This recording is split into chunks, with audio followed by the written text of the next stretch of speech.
before the civil rights era, um, the federal government, how did it think about race, and how did that change, say, before the mid 1960s and after? So we have to remember that for the most part, the population of the United States was categorized either as white or black. That was like 99% of the population. What we now refer to as Hispanic or Latinos as an ethnicity, they were generally considered white unless they were obviously black or otherwise. So we had blacks and whites, and then we had a very small group of Asians who weren't usually classified specifically as Asian, but were classified as either Japanese, Chinese, or Filipino American, or occasionally something else. But those were the three big groups. There were Native Americans or American Indians, but they were considered, a sort of a separate category of themselves, because most of them who self-identified as Indians at that time lived on reservations, and they were sort of autonomous. And there was, of course, no Native Hawaiian or Pacific Islander category. So basically, for the most part, we had whites and Negroes in the terminology of the day, or later blacks, and we had a couple of small Asian groups and maybe others. But for the most part, you're either white or black. That's what it came down to. Yeah. And so, yeah. And what would the federal government? I mean, what in the state level they had Jim Crow segregation. The federal government had segregation in a few like the military, right? So some other things, but for the most part, it was basically the government was just sort of like a federal, like a Hispanic person or a Chinese person versus a white person. Most of the time, dealing with the federal government, it wouldn't be too different, right? I mean, the government didn't really have much concern with people's race other than black white segregation. Yeah, that's an interesting question. I don't know if the federal government ever segregated Asian Americans away in employment and so forth. I don't think so. Some states, there was actually disputes in the Jim Crow South whether the Chinese immigrants who came to the South, or a few thousand of them, should be sent to so-called colored schools or to the white schools. That really depended on the state and the jurisdiction. But for the most part, it was, in fact, white versus black. Mexicans were occasionally mistreated at the local level and treated separately, but for federal purposes, they were white. And indeed, when the United States signed a treaty with Mexico ceding all that territory in the Southwest, the rights of Mexicans were guaranteed to be full American citizens, unlike, say, black Americans. So it really changed is that for most of American history, it was advantageous to be considered white. So if Mexicans or any other group were folded into the white category, there was no reason to object. But once civil rights protection started in the 1950s, then it became advantageous to try to suggest that your group was something other than white. And also, by the way, I wanted to add something because there's a lot of confusion about this. Contrary to what amounts to a lot of historical mythology has somehow built up, Italians, Irish, Jews, Poles, other so-called ethnic minorities, while some people may not have thought of them as being white, while they may have always thought of themselves as being white, while they were subject often to harsh discrimination, sometimes violence, they were officially, almost in all situations, by the government and by private parties as well, like labor unions, considered to be white. So if you had a whites-only union, you were not excluding Jews or Italians. You might separately exclude them. You might have, we don't take Hebrews, we don't take Papists, that sort of thing. But that would be a separate exclusionary category. They were not considered non-white. Yeah, and so like yeah, I mean, you might have like the thing they talk about the anti-Semitism is like the like social clubs. Like you could have something like that, right? Right. It was more religion than race. Is that your It was understanding? Even in religion, some ways? and maybe what we might call ethnicity, right? But if your only restriction was whites only, right, and you were a Jewish person who wanted to join the club, that whites only policy would not be sufficient. You say, okay, well, we didn't mean only when we said whites only. We want to these other people too, but we have to add that people of the Hebrew persuasion or whatever Further clarify, yeah. are also not permitted, or people of South, people who are of Eastern European background for Poles or South, they have other phrases to use for people. But even when it comes to sort of restrictive covenants in property, if you said this property can only be sold to a white person, that would not exclude Jews or Catholics or other ethnic groups. You'd have to specifically, even Asians, you'd have to sometimes specifically mention them because there would be some ambiguity whether you only meant to exclude so-called colored people, which would be black. Yeah, yeah, and one of the good pieces of evidence for the about Jews being considered white is the Confederacy. Their Secretary of State, Benjamin Judah, right? He was Jewish, Right. so Now, he was subject to a lot of anti-Semitism, I'm but sure he again, was. that was, we can't go back. What a lot of historians and popular writers do also is they take the black white paradigm and they try to impose it on all of American history. But in fact, the United States has been a multi-ethnic country, while the black-white conflict and oppression by blacks and whites looms large in American history.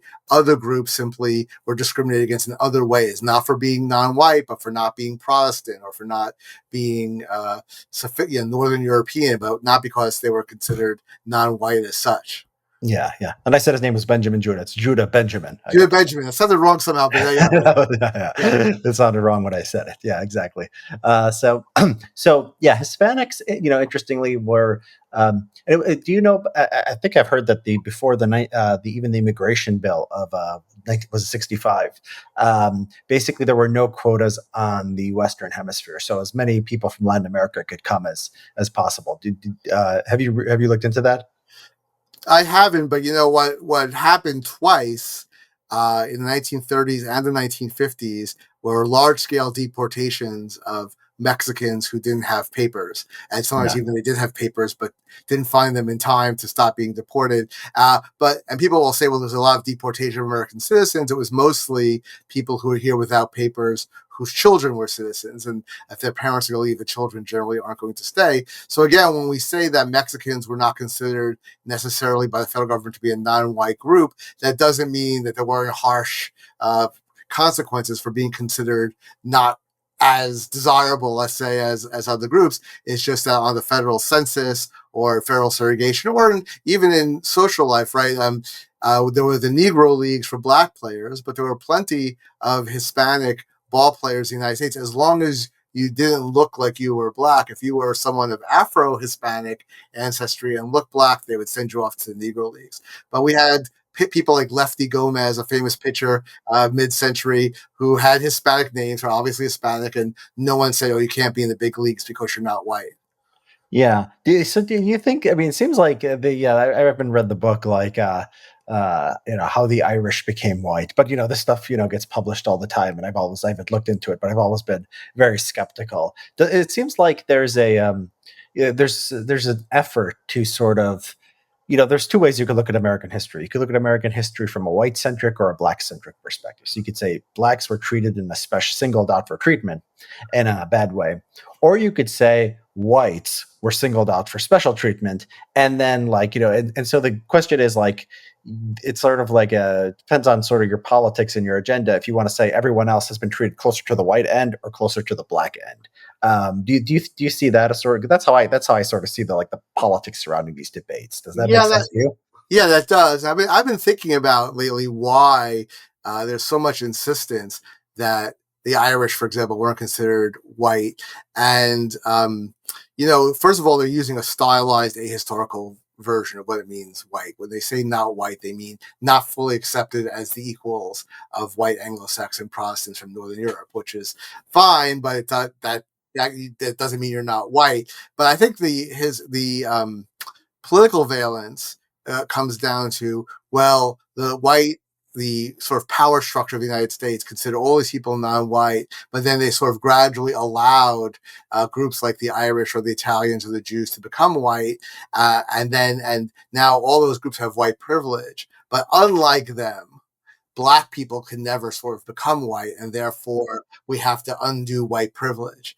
So the idea is that certain groups were able to assimilate into whiteness because they were close enough, even though they were originally considered not white, but certain other groups can never assimilate into whiteness. It doesn't seem like there's any notion that we can all just assimilate into some sort of broad Americanness, which I think is actually at the grassroots level, despite a lot of counter trends at the elite level, is what's happening, particularly if you look at intermarriage rates and sort of just the way that the culture has come to accept interracial marriage. I think the most remarkable statistic of all statistics that one could come up with about race in America is that in 1958, 4% of respondents to a Gallup survey said they approved of interracial marriage. Four, not 40, not 14, four. That means, by the way, in practice, that even most black people did not approve of interracial marriage because they were like 10%.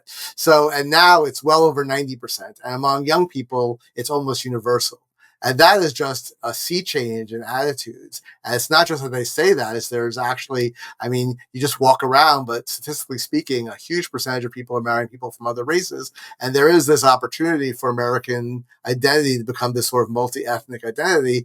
But there are, of course, white nationalists who don't want that. But there's even a bigger group of people, I think, on the left who object to that. They believe that they I hate the phrase cultural Marxism because I don't really know what it means, and it seems to be used for a lot of stuff. But there is this idea that I think that racial groups have replaced the economic class system in the left wing imagination as sort of the permanent divisions of society. So it used to be the working class versus the bourgeoisie, right? And they'll be eternally in conflict, but that kind of became obviously stupid and untrue. So now the oppressed become those of white skin privilege, and the unoppressed uh, the oppressors become those with white skin privilege. The oppressed are those who don't, and this will be an eternal conflict that can only be managed by the government giving each group set privileges that assure equality, which is, basically, I'm generally libertarian political views, the least libertarian way you can imagine society, right? Where the government decides you're a member of this group and you get X privileges. I much prefer the idea that we could all just assimilate into Americans, have an American identity. Yeah. And so when you say the sort of the political the political agenda here is to say, well, in the past these Irish people and these Italians, they assimilated into whiteness, but blacks can't. Do they have a theory as to why the Irish and Italians can and blacks can? Do these people have a view on Mexicans, for example? Do they think Mexicans are and Asians? Is this where the white adjacent thing about Asians come from? Is that sort Yeah, of the well, idea?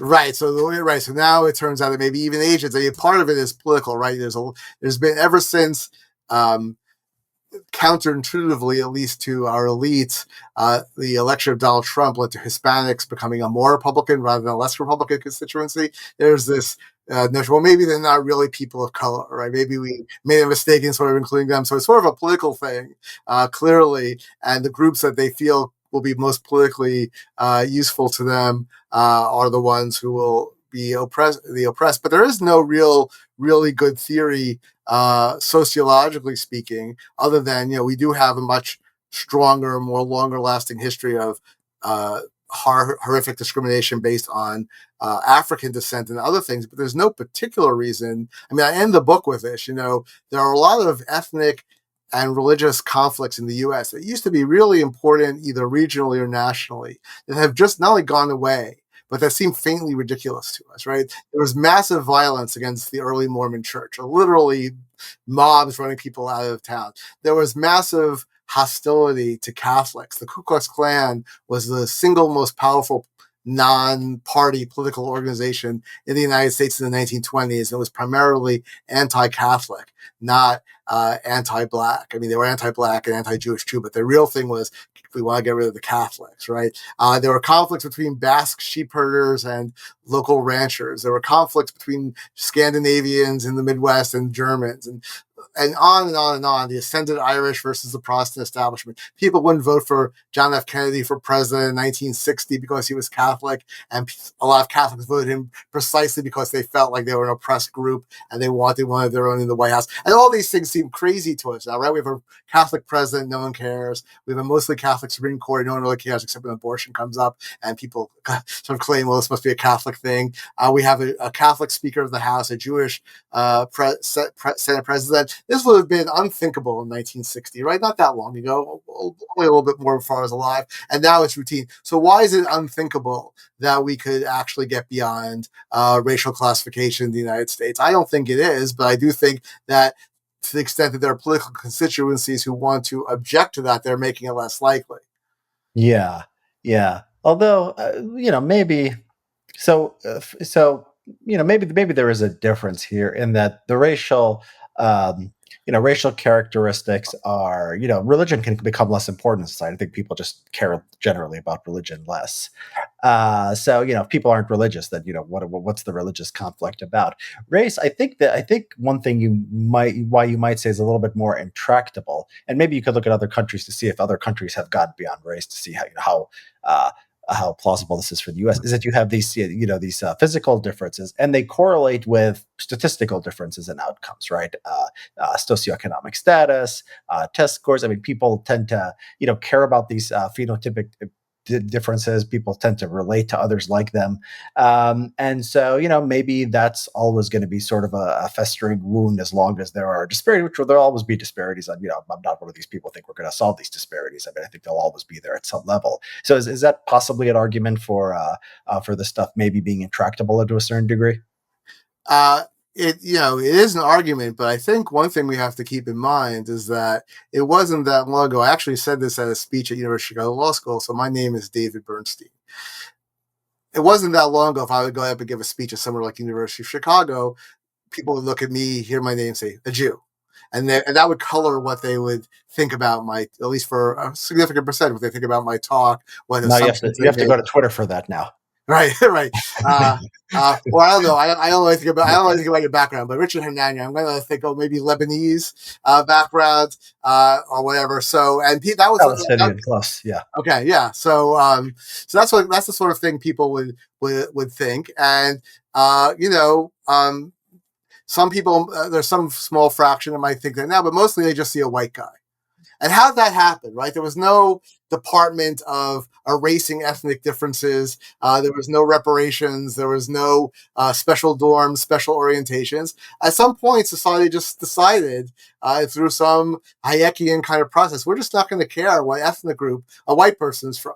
And we're just going to consider them all generically white. Now, it's a little bit harder with the history we have and with and so forth with black, but can we some just decide that people are, you know, are generically American? Well, we could.